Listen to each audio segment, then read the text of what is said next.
Самые большие проблемы чаще всего выстреливают внезапно. Они назревают долго, мозолят неприятно и вечно не в приоритете. Но тем больше будет оплата за просроченные решения. Происходящее на Донбассе называют экологической угрозой номер 1 в Украине. В недрах, изрытых бесчисленным количеством шахт, нарастают разрушительные процессы. И это грозит появлением второй зоны отчуждения. Это фактически будет Чернобыльская зона. У нас нет 5 лет. Вода у нас находится на том уровне, где она влияет на поверхность. Начнется проблема, мы зацепим всех. Дороги уйдут туда, и дома, и это катастрофа будет.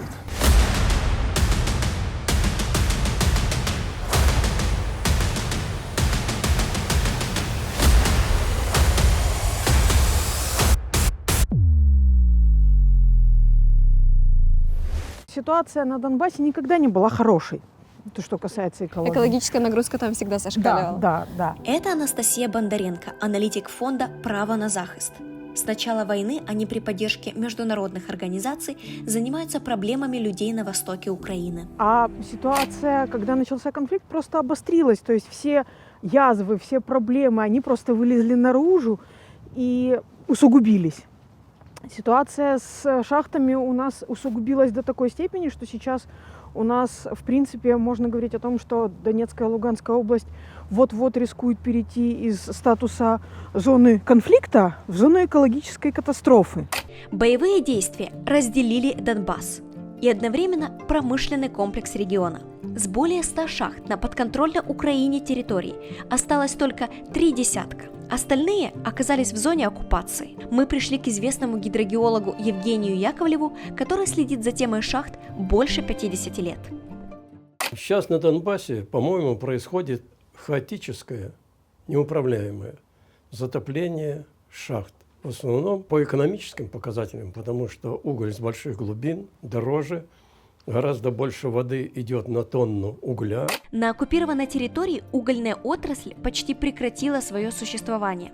Нет рынков сбыта, а значит, нечем платить горнякам и даже содержать оборудование, откачивающее грунтовые воды. Захваченные шахты начали массово затапливать. Это уже профиль 2019 года. Тут наиболее активно идет подъем уровней в районе шахты Юнком, где был атомный взрыв, ну и в районе Горловки, где есть шахта Александр-Запад, например, с отравленным горным пространством. В 11 шахтах возле линии разграничения уровень грунтовых вод уже достиг критической отметки в 250 метров.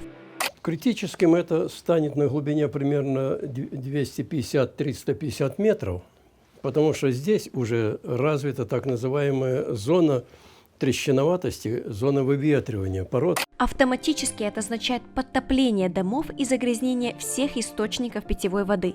Проседание грунтов и даже выход метана на поверхность уже начали происходить на оккупированной территории. Тут же мы имеем последствия большого комплекса. Это, мы уже с вами говорили, оседание поверхности.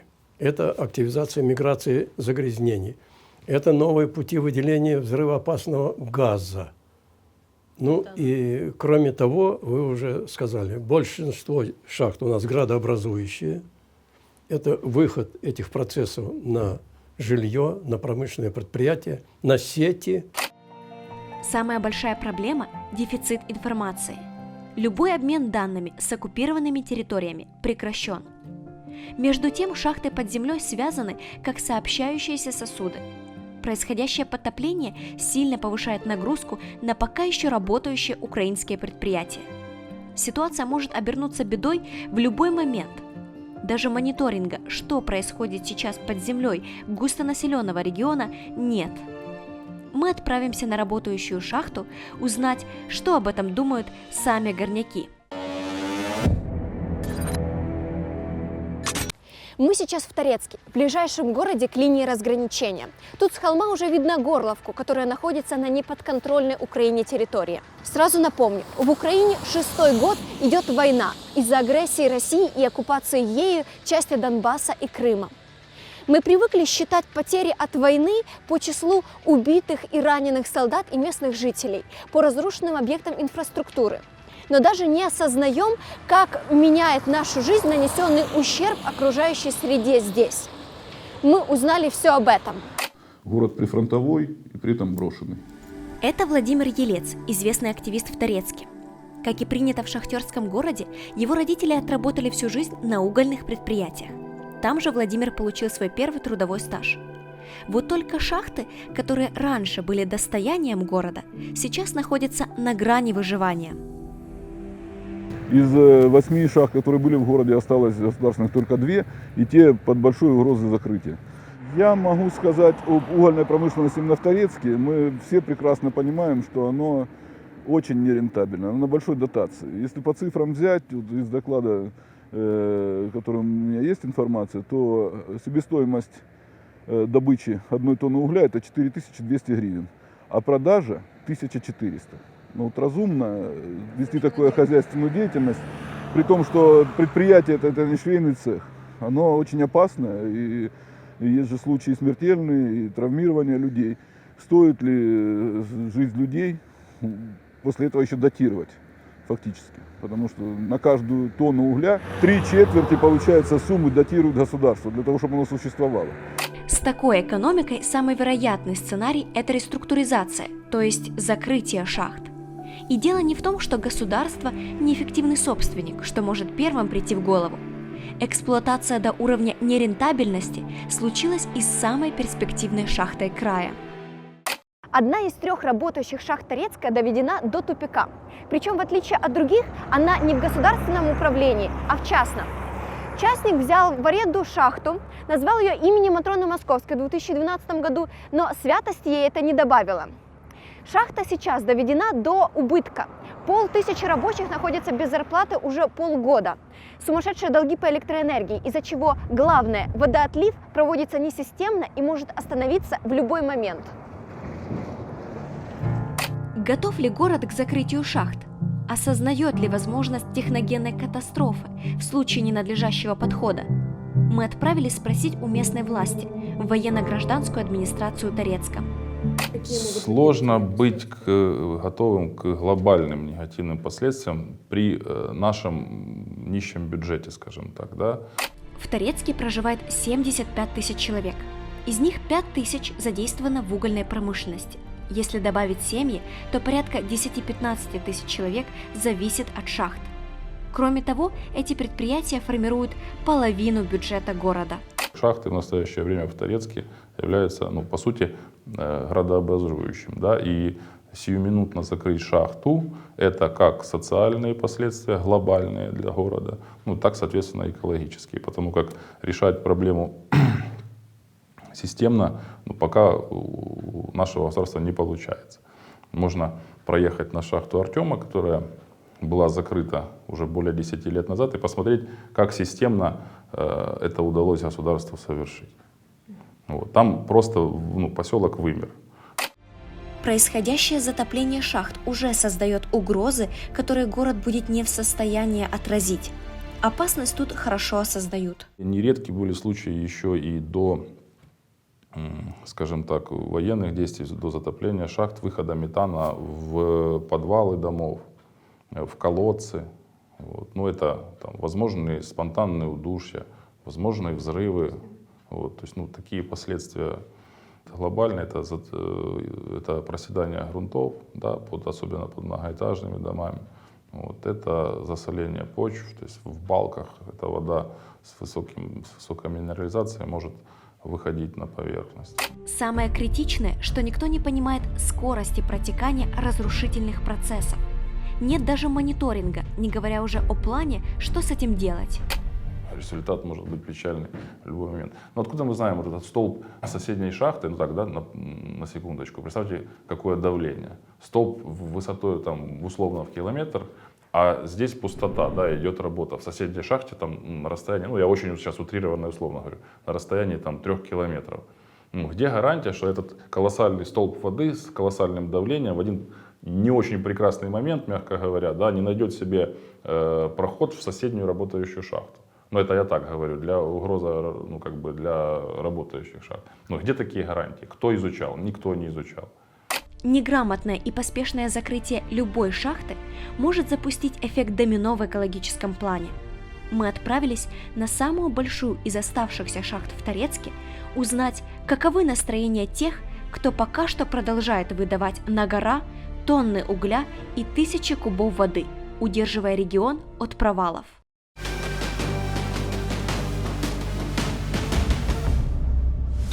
Вы знаете, есть тост за количество опустившихся в шахты и количество выехавших, чтобы всегда совпадало. Виктор Герт – директор старейшей шахты Украины «Центральная». Тут добывают уголь на глубине более чем километр. Это как 10 памятников Родина-Мать в Киеве, только вниз под землю. Вы представляете Торецк без угольной промышленности? Нет, нельзя. Ну, во-первых, сюда, стоп. Спускаемся сюда вниз. Не представляю, понимаете, это градообразующее предприятие. Львиную часть налогов, которые в город дает, это 40%. Но как вы относитесь к тому, что экономически нерентабельно добывать уголь? А что мало таких предприятий нерентабельных? Я считаю, содержать бездельников наших в Украине, это тоже нерентабельно. Хотя бы этих министров. Вы знаете, сколько оклад у меня в директора? Сколько? Я вам скажу, 11 600. 11 600. А зарплата угорняков, например? Ну, у них повыше. Средняя по шахте 12 500. Но я здесь все 7 дней нахожусь на шахте. Я начинаю рабочий день, я в 6 часов уже сижу в кабинете у себя. Шахта – это несчастные случаи, работа в адски жарких условиях в километре под землей, бедная материально-техническая база и часто подорванное в забое здоровье. Но работающим тут людям свойственна привязанность к угольному ремеслу. Для кого-то это единственный вариант стабильной работы, для другого – дело жизни нескольких поколений. Но экологических рисков для всего региона тут целый букет, и директор шахты подтверждает их серьезность. Вот отсюда начинается наша экология. Бачите, у нас нерентабельно и не своевременно забирают добытый уголь. Так. Вот сейчас я вам покажу, на складе лежит 32 тысячи тонн угля, который не по известным мне причинам государство не забирает его своевременно. А уголь этот наш, коксующийся, имеет свойство самовозгорания. Странная картина. Предприятие еле сводит концы с концами, горнякам задерживают зарплаты, а на территории шахты лежит вот такая гора угля. Как нам стало известно, его не покупают по причине низкого качества, хотя директор с этим не согласен. В любом случае, пока бульдозер беспрерывно лопатит тонны породы, спасая от пожара, а непроданные запасы и долги растут. Почему не дотационные мы и не рентабельные? Потому что кто установил эту цену электроэнергии, что она сейчас выше цены нашего угля? Вот у нас, допустим, 27 миллионов мы добываем за месяц угля, а 23 миллиона мы платить должны за электроэнергию. А оборудование здесь, компрессора, Очень энергоемкое. одно, 51 года выпуска. В то время этого никто не считал. Допотопные насосы нельзя останавливать больше, чем на 6 часов. Иначе начнется подтопление, что обернется катастрофой. В каком состоянии водооткачка сейчас, мы узнаем позже. А пока увидим еще несколько факторов риска, о которых не любят говорить.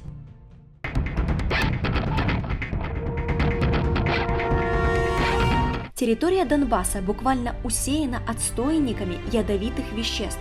Это часть технологического процесса морально устаревших заводов. Вот с правой стороны у нас Инкор, фенольный завод, там отстойник обогатительной фабрики Щербиновская. Боевые действия превратили стандартные промышленные и экологические риски в разряд катастрофических. Пару лет назад были здесь попадания мин в дамбы, и была угроза разрушения дамб и ухода этих вод во враги и реки. Контроля за состоянием этих отстойников нет. Проникают ли ядохимикаты в грунты уже сейчас – открытый вопрос. Любой прилет с линии фронта или выход наружу подземных процессов может привести к отравлению степей Донбасса. Если в случае попадания, например, в дамбу или естественное разрушение и прорыв дамбы в случае ее своевременного неукрепления, да, это прорыв этих вод, которые там накоплены в балку и, соответственно, Кривой Торец, но и дальше по рельефу, вплоть до Азовского моря. И, конечно, один из символов шахтерских городов – это терриконы. Из-за большого содержания угля и серы они постоянно и долго горят. Вот это где красное, это уже перегоревшая порода. Это центр города. Конечно. И все это, по сути, оттуда что же? Пыль, все металлы. Не только, там целая таблица Менделеева. Но ведь можно рекультивировать. Почему Как? никто не занимается? А кто? А денег кто будет платить? У меня вот этот бульдозалист один на шахте. И то его лелею. Ему пока стакан водки не налил, он не работает. Я утрирую, но примерно так. Ну, они такие люди, специфика такая. Между тем, эти рукотворные горы – порода, которой можно найти применение. Например, при строительстве дорог или делать шлакоблоки. Пока терриконы только засоряют легкие местных жителей. Но вернемся снова к основной проблеме – водооткачке из перекопанных шахтами недр. Вот это мы сюда качаем воду. Трубопровод под землей идет. Да, вот сюда с 500 горизонта вода выходит на поверхность. И вот мы качаем. Видите? Вот эта вода идет с шахты. Откачанную из-под земли воду необходимо очищать, отфильтровывать и обрабатывать хлором, потому как она попадает в обычные водоемы, а оттуда прямиком в главную реку востока Украины – Северский Донец, которая снабжает миллионы людей. Если грязная шахтная вода с содержанием тяжелых и токсичных металлов попадет в местный водосбор, она отравит водные ресурсы. Вот сейчас есть проект вот, шахты новая отдать нам. Но по горным выработкам мы эту воду уже принять не можем. То есть наши 230 кубов и в них 200 кубов, а 400 кубов шахта уже не может выдать наверх. Уже горные выработки, где разместить насосы нельзя. И самое страшное и опасное – это трубопроводы. Не выдержит. Да, и если это забросить, не качать, даже вот эти шахты, которые находятся за пределом, то будет это да, беда.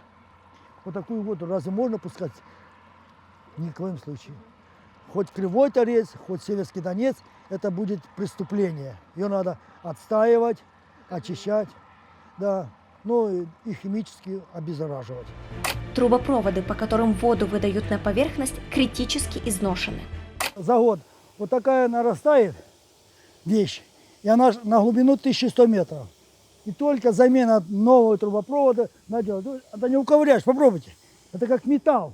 То есть она уже, да, засохла? Ее ничем, не обобьешь ничем. То есть, ага. Да, только надо вырезать, выдавать и новый тянуть трубопровод. Еще раз, это те трубы, по которым и идет водооткачка, и которая идет Да, туда? да, туда, куда мы ходим. Они находятся под землей здесь, ну а по стволу ведь к векальному началу подвешены.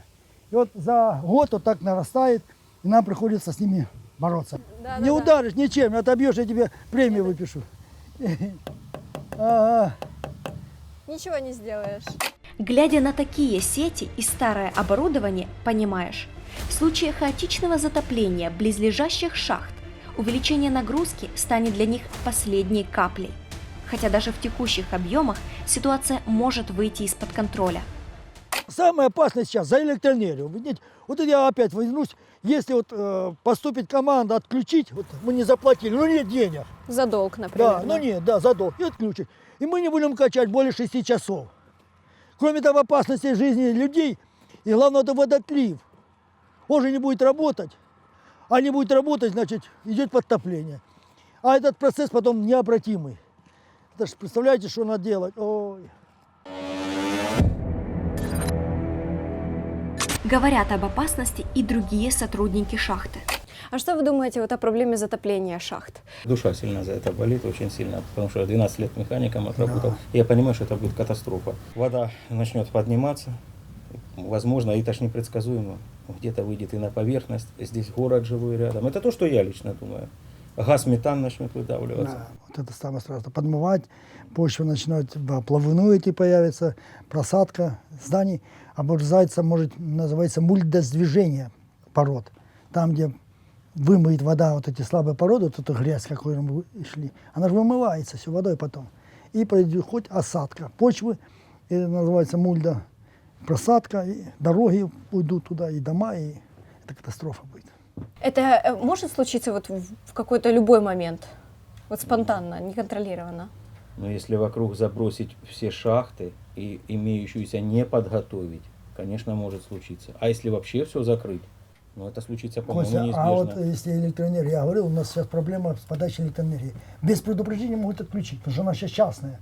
Вот энергорынок в действии. Да. Отключат. Сколько? Мы 6 часов больше ж не можем простоять.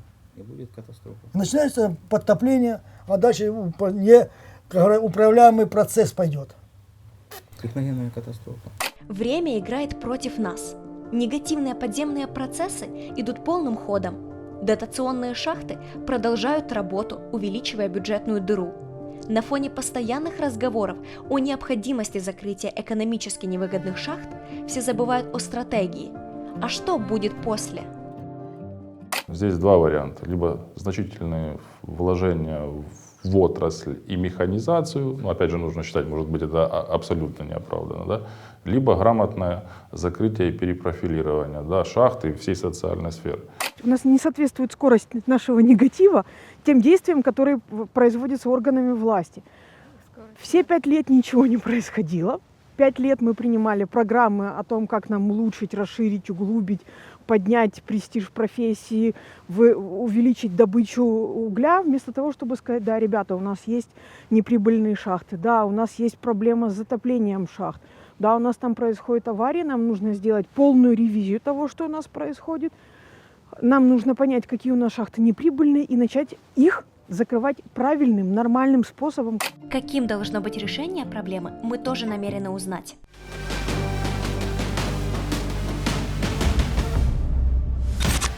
Как найти решение? Украина не первая страна, которая сталкивается с негативными последствиями угольной промышленности. Технологии и опыт других стран есть. Ближе всех к Донбассу опыт Рурского промышленного региона в Германии. Сейчас мы в Бахмуте зашли в кафе, чтобы выйти на видеосвязь с профессором, который курировал процесс решения проблем там. После кризиса сбыта угля Германия готовилась к остановке шахт почти 15 лет и закрыла последнюю в конце 2018 года. Экономика Рурского региона была структурно перестроена. Сделана ставка на переобучение местного населения, культуру и создание наукоемких производств. И прежде всего реабилитация окружающей среды. Были определены вечные задачи. Первое – создание постоянной системы откачки шахтной воды. С законом прописано, что расстояние между ее уровнем и запасами питьевой воды должно составлять минимум 150 метров. А откачанную шахтную воду даже используют как источник возобновляемой энергии. Второе вечное задание – не только контролировать состояние грунтовых вод, а и через специальные установки заниматься их очисткой.